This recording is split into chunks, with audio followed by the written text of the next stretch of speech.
Excel. Berarti aku langsung bablas ya. Mari Iya, supaya mau lah. Oke.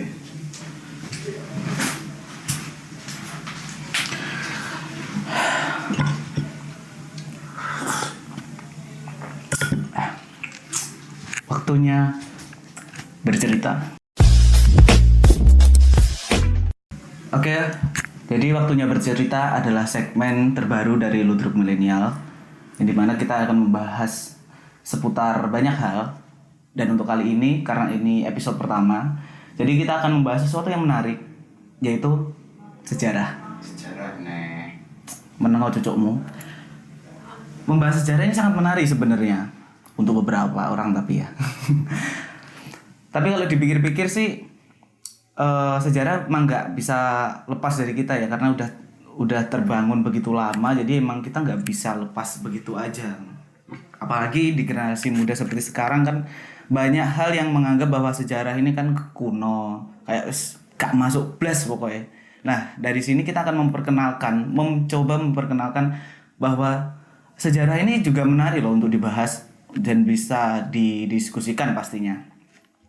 Jadi untuk episode pertama kali ini adalah kita akan mengangkat sebuah kisah yang berasal dari Kediri, berasal dari Ludruk Milenial yaitu tentang kisah maling gentiri, yaitu Robin Hood. Jadi banyak orang yang pastinya udah kenal ya tentang Robin Hood itu seperti apa. Yang garis besarnya nih, pasti ada orang yang maling, dan malingnya itu dikasihkan ke orang-orang yang membutuhkan, kayak orang-orang miskin kayak gitu sih. Nah, kurang lebih Robin Hood kan kayak gitu. Tapi ternyata kisah Robin Hood ini nggak terjadi di luar negeri aja, di beberapa daerah. Salah satunya ada di Kediri, yaitu sebutannya maling gentiri. Kita breakdown dulu ya. Jadi maling gentiri adalah artinya yaitu maling. Maling pastinya kan pencuri. Gentiri ini diambil dari kata sinonimnya, kalau di bahasa Indonesia kan itu adalah geniri, dan geniri memiliki arti yaitu cerdas atau jenius. Nah, udah dapet nih ya. Jadi maling cerdas, maling gentiri, nah kayak gitu. Jadi apa sih maling gentiri ini? Maling gentiri yang terjadi di Kediri adalah pada saat penjajahan Belanda. Pada saat itu kan emang masyarakat emang dipekerjakan secara secara keras. Terus kan kita posisi dijajah. Banyak masyarakat Indonesia yang pastinya terpuruk pada saat itu. Nah, muncul nih sosok ingin membagikan atau ingin coro penake piye rek? Bersedekah, tapi ki maling. Piye menurutmu piye? Jadi ki coro malaikat tekon apa iki kelakuanmu? Maling nggih apa? Dibagekne. Lah iki piye iki? Masuke iki pahala apa 50-50 antara dosa, pahala, atau pahalane sing akeh atau dosane akeh. Tapi kan londo kan jiko bondone adewe.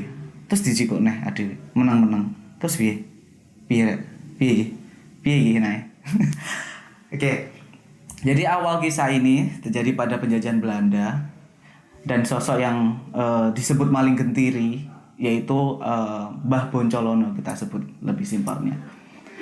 Mbah Boncolono ini memiliki orangnya yang sakti, karena disebut maling gentiri kan punya ilmu atau punya kemampuan di situ.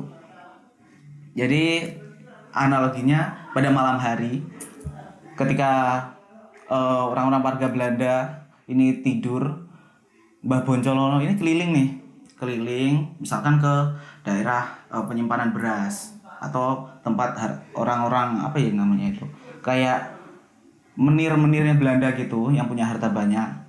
Itu diam-diam diambil. Setelah diambil itu dibagikan ke masyarakat di Kediri. Dan di mana saat itu masyarakat Kediri ya tidak mempermasalahkan, pastinya seneng dong. Cuma hal ini menjadi masalah nih untuk orang-orang Belanda. Jadi ini kemana nih? Nah, pasti udah mengira bahwa ada maling. Namun seiring berjalannya waktu ternyata nggak dapat nih siapa yang maling, nggak ketemu ini. Dan pada saat itu dibantu oleh temenggung atau kepala daerah, mungkin kayak bagian kecamatan kayak gitu ya, temenggung pada saat itu, yaitu Temenggung Mojoroto, Temenggung Poncolono, dan para murid-murid sakti yang pastinya memiliki ilmu yang hampir sama lah dengan beliau. Mereka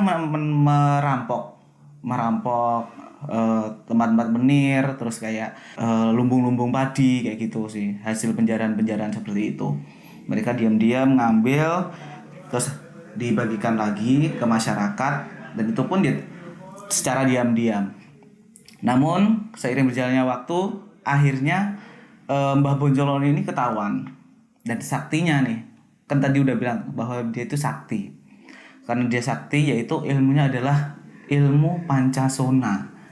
Apa itu ilmu Pancasona? Ilmu Pancasona itu ada ilmu yang tidak bisa mati.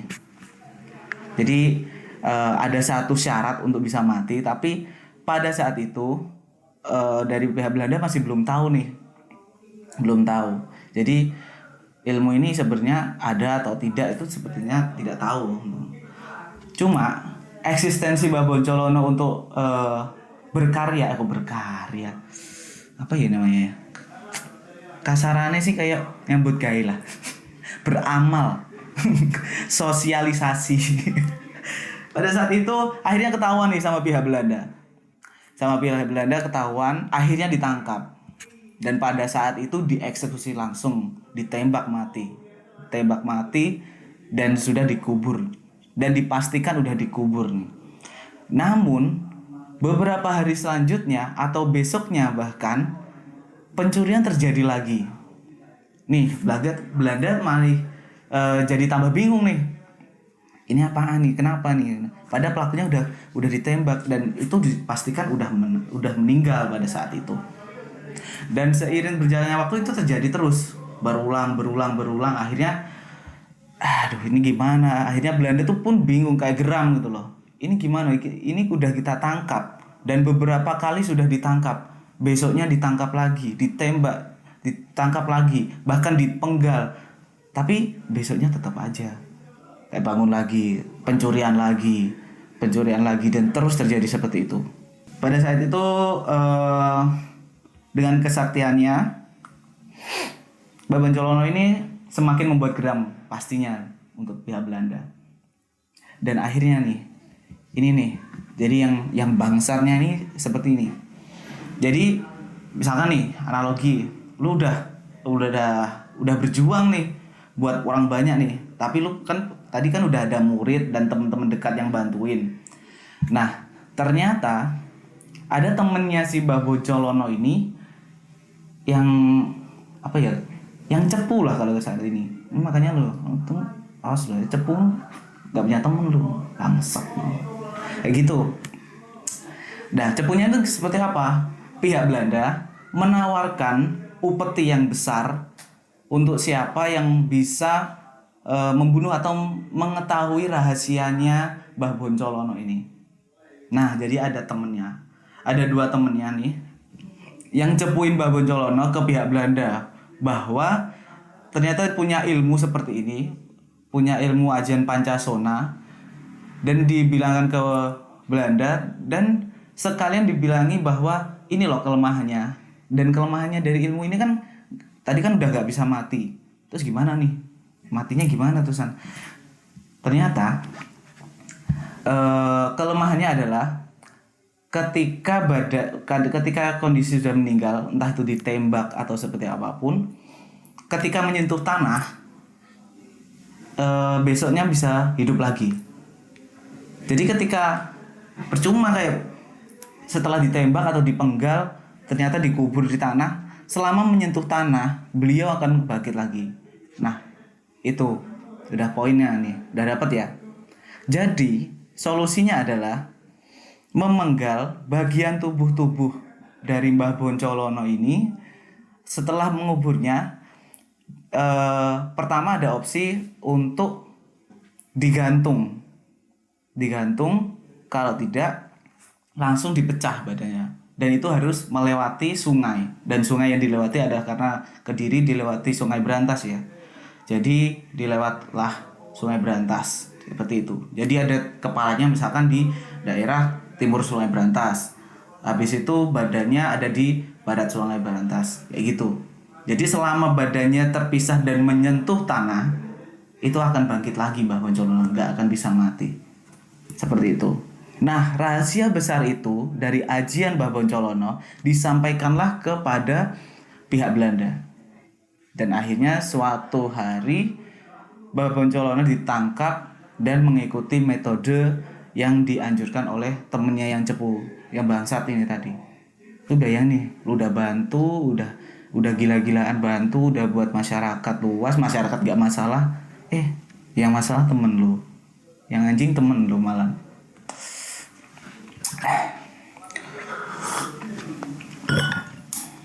Nah, sebenarnya kisah ini juga sangat sangat menarik dan sangat menjadi urban legend di Kediri. Namun banyak anak-anak muda yang nggak tahu nih seperti apa kisahnya, seperti itu. Dan banyak hal yang menarik bisa kita ambil dari sosok Mbah Boncolono ini. Ketika lu berjuang mati-matian demi orang lain, tapi ketika pemikiran dan hatinya orang yang lu bantu ini busuk, ya tetap aja bakal percuma kayak gitu sih. Setelah mengubur Mbah Boncolono, akhirnya badan ini dipisah-pisah untuk apa ya? Untuk mengakali lah. Jangan sampai Mbah Boncolono ini bangkit lagi dan mencuri lagi upeti-upeti atau harta-harta dari menir Belanda tadi. Jadi kan ini dikubur dipisah dan melewati Sungai Brantas ya. Itu di Gunung Klotok ya. Di Gunung Klotok. Sedangkan bagian tubuh lain dikuburkan di Ringin Sirah, atau sirah itu kalau bahasa Indonesia kepala ya. Ringin Sirah ini terletak di belakang Kediri Mall. Yang dulunya sih Sri Ratu ya, mungkin kalau teman-teman yang nggak tahu Kediri Mall pasti ini tahu sih, nggak mungkin nggak tahu. Di kedua lokasi ini dipisahkan oleh Sungai Brantas. Jadi ada di timur, di Gunung Mas Kumbang ini di daerah Gunung Klotok, dan letaknya menyeberangi Sungai Brantas, yaitu di barat Sungai Brantas, dan kepalanya ada di timur Sungai Brantas. Nah, dari situlah kisah Mbah Boncolono atau maling gentiri ini sudah tidak eksis lagi. Jadi sudah berhenti sampai situ, karena sudah kelemahannya sudah diketahui teman-teman, diketahui oleh Belanda dan dipraktekkan. Terus pertanyaannya, apa ada sih kayak penerus ya? Bukan penerus sih, kayak keturunannya. Ya, keturunannya. Dan beberapa hasil mini riset yang tim Ludruk Milenial selidiki. Jadi keturunannya Mbah Boncolono ini masih ada, tapi tinggalnya ada di Jakarta, tidak ada di Kediri. Seperti itu. Oke, jadi kesimpulan dari kisah kali ini tentang maling gentiri yang ada di Kediri dan di balik sosoknya yaitu ada Mbah Boncolono. Yaitu ya jangan cepu bangsat. Kalau temen lo ada niat baik dan untuk kepentingan masyarakat dan orang banyak, ya jangan lo cepuin. Meskipun lo pasti dapat sesuatu dari hasil cepu lo. Cuma pasti ada efek dong. Entah pasti dari sosial dan segala, pasti hidupnya lo nggak bakal nyaman sih, pasti nggak bakal nyaman. Jadi ya jangan cepu lah. Oke, jadi buat teman-teman yang pengen request atau mau tanya seputar Mbah Boncolono itu seperti apa kelanjutannya, mungkin bisa kita diskusikan bareng di kolom komentar. Dan kalau mau request kisah apa yang mau kita bahas, entah seputar Kediri atau tentang banyak hal. Jadi di Kediri masih ada banyak banget cerita-cerita sejarah yang mungkin belum kalian tahu. Ada tentang kisah Joyoboyo, ada tentang Hanoman yang ada di Kediri, ada juga tentang kisah Angling Dharma yang ada di Kediri. mungkin bisa request di kolom komentar. Oke, sekian dulu untuk kali ini. Sampai ketemu lagi di waktunya bercerita.